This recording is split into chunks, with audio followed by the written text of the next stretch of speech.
Houses थे उनकी तरफ से 400 के आसपास तक के टारगेट्स निकल के आए थे शेयर के लिए। लगातार तेजी में देखिए पिछले महीने भर में 12-14% के आसपास ये शेयर चल भी चुका है और कल ये खबर आई है कि सरकार कोयला प्रोडक्शन का जो लक्ष्य है उसको बढ़ाएगा क्योंकि मांग बढ़ रही है और टारगेट जो है 1404 मेट्रिक टन किया जाएगा 2027 तक और 2023 तक 1577। तो एक बढ़िया प्लेस्ड है, ये कह सकते हैं कि मोनोपोली भी है जिस सेगमेंट में ये ऑपरेट करते हैं। कोल इंडिया, इसके चार्ट्स को जरा कपिल आप देखिए और आप जरा बताइए कि क्या इसमें कोई ट्रेड बनता है। निवेश के लिए तो चलिए ठीक है, मतलब वो तो राय मिल ही गई है, तमाम ब्रोकरेज हाउसेस तो बुलिश हैं ही, लेकिन कल हमने फिर से इसको 52 हफ्ते की ऊंचाई पर जाते हुए देखा, ऊपरी स्तरों से थोड़ा सा स्लिप होकर नीचे आया है। एंट्री किसी को करना है तो कहां करना है?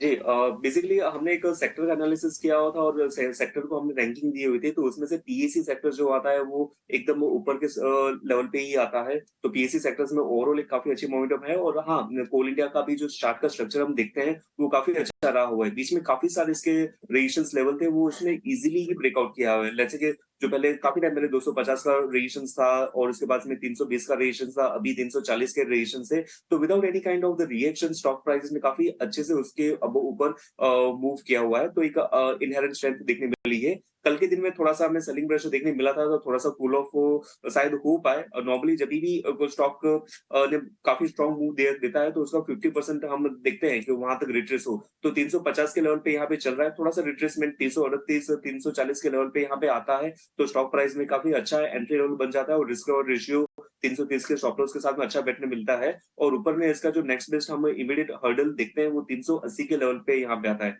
तो माइन्यूट रिट्रेसमेंट पे बाय करना चाहिए 330 के स्टॉप लॉस के साथ और 380 का पोटेंशियल रह सकता है। 380 तक के लक्ष्य आपको कोल इंडिया में आते हुए दिख सकते हैं। मयूरेश जी, जरा आप ना रियल एस्टेट सेक्टर के बारे में व्यू दीजिए, क्योंकि इंडेक्स जो है 15 साल की नई ऊंचाई पर कारोबार कर रहा है। कल हमने देखा कि जो दिग्गज जो हैं इसमें डीएलएफ, वहां पर अच्छी रौनक रही। गोदरेज प्रॉपर्टीज 52 हफ्ते की ऊंचाई पर ट्रेड कर रहा है और मिड कैप स्मॉल कैप, मतलब कि पूरा का पूरा सेक्टर ही बजिंग है। इसमें से अगर हम वैल्यूएशन के लिहाज से पूछें कि अभी भी आपको क्या बहुत ही फेयरली वैल्यूड लग रहा हो जहां पर पोजीशन लेनी चाहिए 6 महीने के लिए या फिर साल भर के लिए, तो आपकी नजर कहां पर है? पहली चीज तो रियल एस्टेट साइकिल जो एक 5 से 6 साल का साइकिल रहता है, we are probably in the mid cycle of this mega cycle real estate cycle में।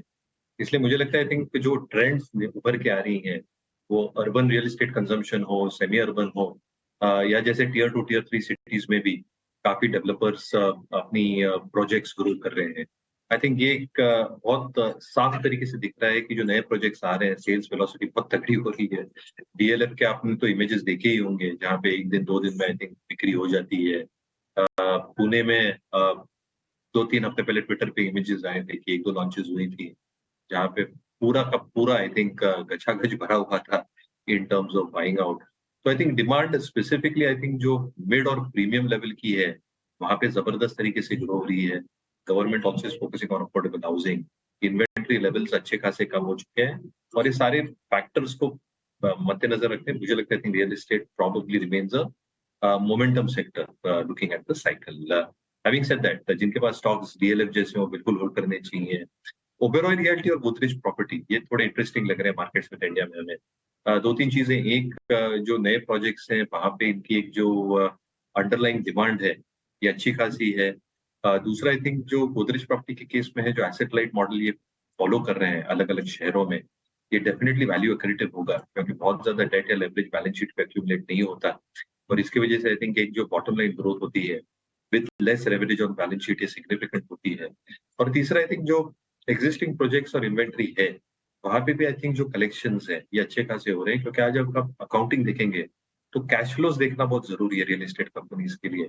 बिकॉज जो इनका मॉडल है that is on accrual basis, यानी जैसे अक्रूवल बेसिस से ज्यादा realisation basis, so I think that is more important to look at cash flows.